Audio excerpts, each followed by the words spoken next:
É, certo. Meu querido irmão, Shalom Adonai, deixa-me conduzir você numa reflexão sobre consciência cristã.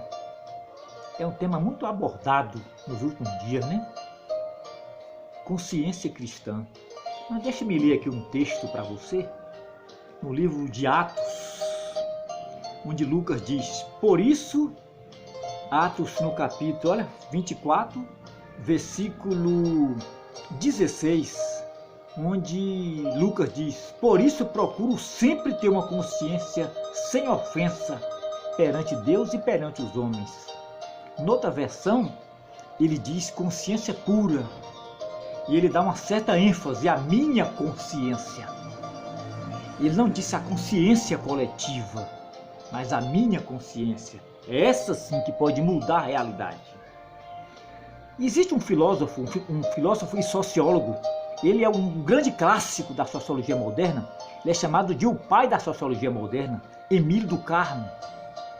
Na concepção durkheimiana, a igreja é um fenômeno social. Por que um fenômeno social? Porque o social sobrepõe o individual. A consciência social, a consciência coletiva exerce uma influência coercitiva e indutiva sobre a individual. Tudo bem, mas só que Emílio Durkheim, ele fala numa perspectiva sociológica. Ele foi um grande sociólogo. Já Lucas e também Paulo, eles abordam este assunto numa perspectiva cristã, numa perspectiva teológica, bíblica. E vocês sabiam que a consciência humana, ela é uma faceta do espírito humano? E o espírito humano tem uma especificidade, tem uma função específica, que é adorar a Deus. Jesus disse lá no poço de Jacó, quando ele abriu diálogo com uma mulher, ele disse: olha mulher, a hora vem, já chegou, onde o verdadeiro adorador adorará a Deus em espírito e em verdade. E ele não disse alma, porque a alma é uma palavra que vem lá do grego, né? Psique. Daí a psicologia, o estudo do comportamento humano. Mas o espírito está muito além da alma. O espírito no grego é pneuma. E a função dele é adorar a Deus. E diz o escritor aos Hebreus que a palavra penetra até essa divisão.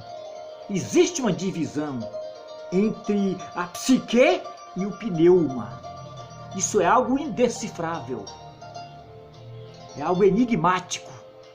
A Bíblia fala, Hebreus 4,12, que há uma divisão entre a psique e o pneuma, a alma e o espírito. E Jesus Cristo foi muito enfático, taxativo, quando ele disse: o verdadeiro adorador adora ao Pai em espírito e em verdade. Você sabia que o espírito humano é uma faculdade, a consciência é uma faculdade do espírito humano, a consciência. E o espírito é quem adora a Deus. Por ser uma faculdade do espírito humano, a consciência tem que estar pura. Aí Lucas diz aqui: eu mantenho a minha consciência pura. Consciência individual, pura. Em outra versão, ele fala sem ofensa. Então a consciência é um tribunal no seu interior, é uma lei moral e espiritual. Quando você pratica uma boa ação, ela lhe absolve. Quando você pratica uma má ação, ela lhe condena. Salomão disse que uma boa ação cobra multidão de pecados, alivia, traz serenidade para a alma, mas uma má ação traz angústia para a alma. Você sabia que é a consciência humana que determina as ações? Que a consciência humana é que delimita a sua liberdade. Ela faz uma delimitação da liberdade cristã. Se você ir além do que ela delimita, Você transforma a liberdade cristã em libertinagem. Você transforma o prazer cristão em hedonismo. Então existe uns limites, o limite está delimitado pela consciência humana. Quando você peca, a sua consciência te acusa. Você pecou. Você sabe que tem a culpa. Daí vem o sentimento de culpa. Quando você verbaliza, né, o seu sentimento de culpa, quando você exterioriza o conteúdo interior, quando você busca o perdão de Deus e de quem você ofendeu, aí vem um alívio. Deus tira de dentro de você todo o sentimento de culpa. Mas quando você oculta o pecado, os sentimentos de culpa, eles se tornam como carcereiros psicológicos, que são os acusadores da consciência humana. Eles são adoecedores. Entende? Aí Davi diz que enquanto eu ocultava o meu pecado, o meu humor tornou-se em sequidão. Mas no dia que eu confessei a iniquidade do meu pecado, tu me perdoaste, ó Deus. Aí veio o alívio, a serenidade. E o alívio e a serenidade. Uma das características da contemporaneidade é a cauterização da consciência humana. A consciência tem que estar pura. Pura é o que Lucas diz, o que Paulo também disse. Então, quando a consciência não é pura, ela se torna consciência distorcida, deturpada. Aí o cidadão perde a capacidade de decifrar, de interpretar, de vislumbrar as grandezas de Deus. Ele perde a sensibilidade à voz de Deus. O irmão está entendendo? Aquele irmão que você ofendeu, você sabe que é um ofensor. E se você ocultar o seu pecado, este ocultar o pecado é uma tentativa de evadir-se das consequências, porque as consequências vêm, elas são inevitáveis. Veja, Davi pecou grandemente, sofreu graves consequências, mas ele suplicou. Aí ele verbalizou: enquanto eu ocultava o meu pecado, eu me tornei uma pessoa mal-humorada.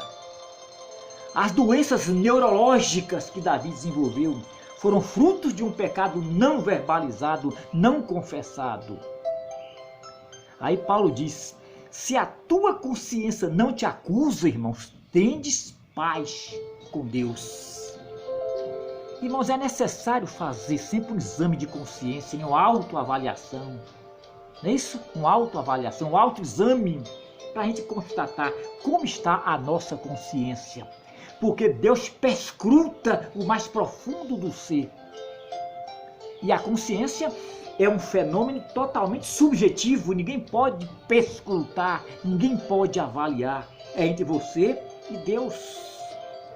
Então nós vivemos hoje um período da história em que a cauterização da consciência humana é uma grande realidade.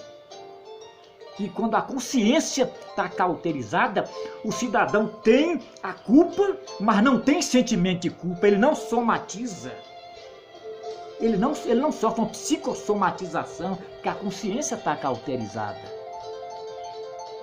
Meus irmãos, se a tua consciência te condena, busque Deus.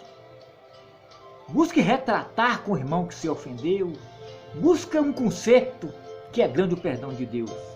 Agora, se a tua consciência não te acusa, tende paz com Deus. E tende paz também com teu irmão. Amém? Com a graça